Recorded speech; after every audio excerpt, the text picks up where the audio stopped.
right? So it all started when Henry VIII came to power. He was only supposed to be king for like a year, but he ended up ruling for 37 years. And during that time, he had 6 wives. That's a lot of wives. But sadly, 2 of them met their end here in the Tower of London. Henry's first wife, Catherine of Aragon. She was here for 8 years, from 1509 to 1533. She refused to leave the Tower of London. Even though Henry had kicked her out, she wouldn't budge. She was so determined to stay in the tower that she actually ended up dying here in 1536. Talk about stubborn. Then there's Anne Boleyn, Henry's second wife. She only lasted 2 years, from 1533 to 1536.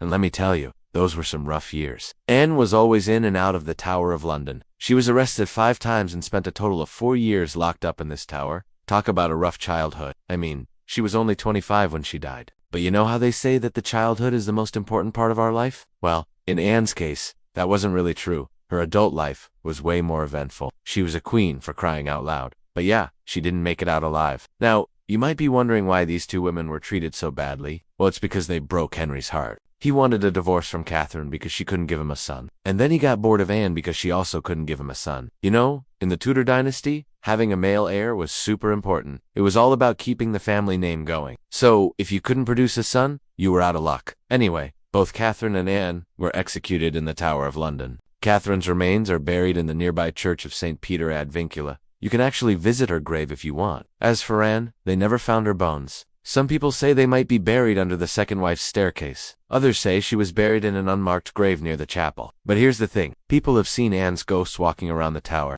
She's a bit of a regular, you know? Just strolling through the hallways, checking out the place. Some people even say they've heard her voice echoing through the tower, you know? Just singing and laughing. And then there's the story about the lady in blue. People have seen her ghost dressed in a blue velvet gown walking along the top of the tower. They say she's the ghost of Elizabeth I, Henry's daughter with Anne. But personally, I think it's just a figment of people's imagination. You know, they just want to believe that ghosts are real. So next time you're at the Tower of London, keep your eyes peeled for the ghost of Anne Boleyn or maybe even Elizabeth I.